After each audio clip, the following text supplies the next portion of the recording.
Assalamualaikum warahmatullahi wabarakatuh.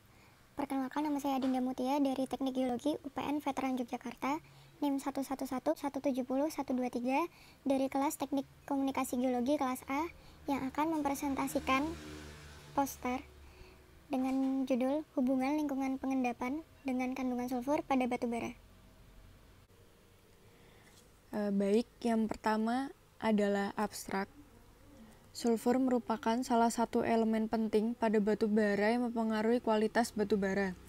Terdapat berbagai cara terbentuknya sulfur dalam batu bara, di antaranya berasal dari pengaruh lapisan pengapit yang terendapkan dalam lingkungan laut menurut Horn et al. Tahun 1978, lalu pengaruh air laut selama proses pengendapan tumbuhan, proses mikrobial, dan perubahan pH menurut Casagrande et al. Tahun 1987. Pada lingkungan pengendapan batu bara yang dipengaruhi oleh endapan laut akan menghasilkan batu bara dengan kadar sulfur yang tinggi, sedangkan batu bara yang terendapkan di lingkungan darat atau air tawar umumnya didominasi oleh sulfur organik dengan persentase pirit rendah. Penelitian dilakukan dengan melakukan perbandingan dari material yang terkandung. Untuk analisis batu bara maseral dilakukan dengan nilai hubungan preservasi jaringan atau TPI dan juga indeks galifikasi atau GI. Lalu selanjutnya adalah latar belakang. Sulfur adalah salah satu komponen dalam batu bara yang terdapat sebagai sulfur organik maupun anorganik. Sulfur dalam batu bara disebut sebagai TS, yaitu inorganic sulfur dan juga organic sulfur. Inorganic sulfur itu terbagi menjadi sulfat sulfur, lalu pirit sulfur. Kalau sulfat sulfur itu sulfur yang dalam batu bara berbentuk sulfat, lalu kalau pirit sulfur itu sulfur dalam batu bara yang berbentuk pirit. Lalu setelah itu umumnya komponen sulfur dalam batu bara terdapat sebagai sulfur singenetik yang erat hubungannya dengan proses fisika dan kimia selama proses penggambutan menurut Mayer 1982, dan dapat juga sebagai sulfur epigenetik yang dapat diamati sebagai pirit pengisi klit pada batu bara akibat proses presipitasi kimia pada akhir proses pembatubaraan menurut McCloskey tahun 1968.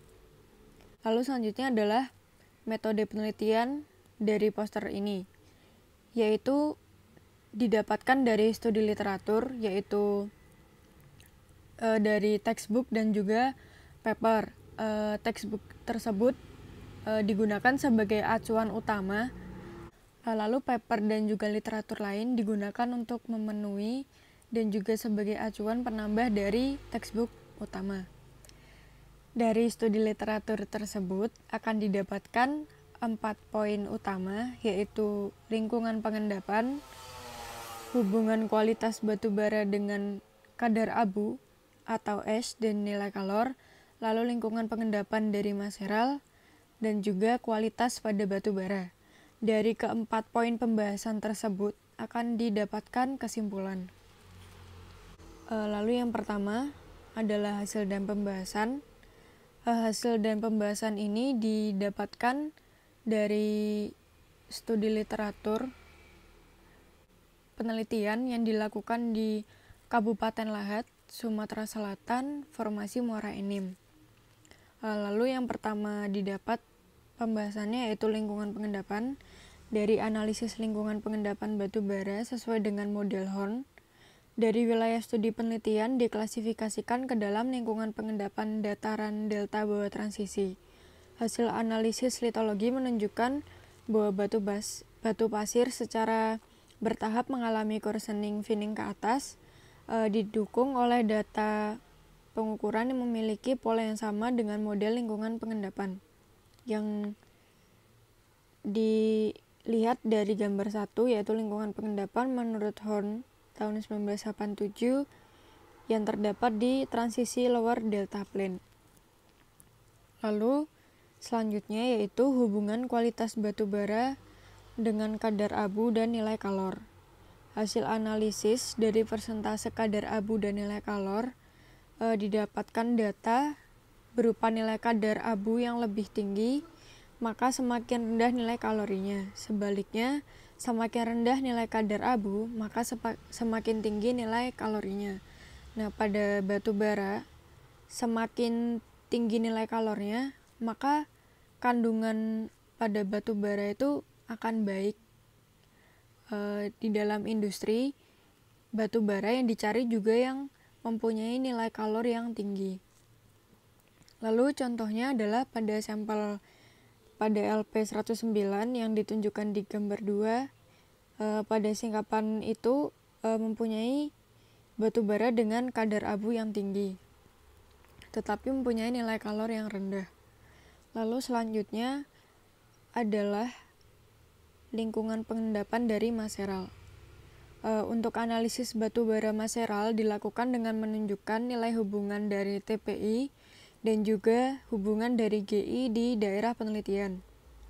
Dari tabel 2, nilai TPI ini menunjukkan nilai yang berkisar antara 0,15 sampai 6,67.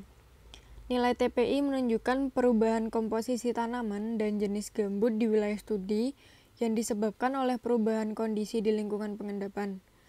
Lalu nilai GI cukup tinggi untuk menunjukkan bahwa proses oksidasi tidak dominan dengan kandungan intertinit yang rendah. Lalu pembahasan selanjutnya adalah kualitas pada batu bara. Menurut American Society for Testing and Materials atau ASTM tahun 1981 menunjukkan bahwa kualitas batu bara kadar abu pada sampel 8 menunjukkan kadar dengan nilai 3,72%, lalu sulfur total menunjukkan nilai 0,35%, lalu nilai kalor menunjukkan nilai dengan 5,676 kal per gram, yang merupakan batu bara dengan kualitas yang paling baik di daerah tersebut karena mempunyai nilai kalori yang tinggi. Lalu berdasarkan Word tahun 1984, peringkat batu bara termasuk dalam subbituminous sampai bituminous B high volatile. Lalu selanjutnya yaitu adalah kesimpulan yang didapat. Sulfur merupakan salah satu komponen penting yang mempengaruhi kualitas batu bara. Lingkungan pengendapan juga berperan penting terhadap kualitas batu bara. Pada lingkungan pengendapan yang dipengaruhi oleh endapan laut akan menghasilkan batu bara dengan kandungan sulfur yang tinggi, sedangkan pada lingkungan pengendapan darat menghasilkan batu bara dengan sulfur organik. Semakin tinggi kandungan sulfur pada batu bara akan menyebabkan kualitas batu bara tidak baik karena menyebabkan korosi pada batu bara. Lalu beberapa parameter kualitas batu bara juga dapat dilihat dari kandungan kadar abu dan nilai kalornya. Apabila kadar abu rendah, maka akan mempunyai nilai kalor yang tinggi. Batu bara dengan nilai kalor tinggi merupakan batu bara yang baik untuk industri batu bara. Selain itu juga bisa dilihat dari nilai TPI dan GI yang akan menghasilkan lingkungan pengendapan. Lalu dari poster ini menggunakan daftar pustaka yang merupakan acuan dari isi-isi poster. Yang pertama yaitu dari ASTM tahun 1981 yaitu Annual Book of ASTM. Lalu yang kedua diambil dari Casa Grande tahun 1987 Sulfur in Peat and Coal. Lalu selanjutnya adalah Horn berjudul Depositional Model in Coal Exploration and Mining Planning in Appalachian Regional. Lalu selanjutnya dari Walker R.G. and Ken tahun 1979.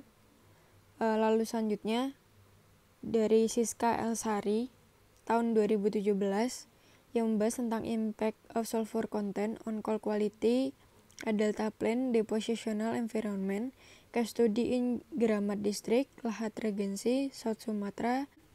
Sekian presentasi dari saya. Sebelumnya mohon maaf apabila masih banyak kekurangan yang belum bisa saya kuasai, dan juga mohon maaf apabila ada kata-kata yang kurang bisa dipahami. Mungkin itu saja dari saya. Terima kasih. Wassalamualaikum warahmatullahi wabarakatuh.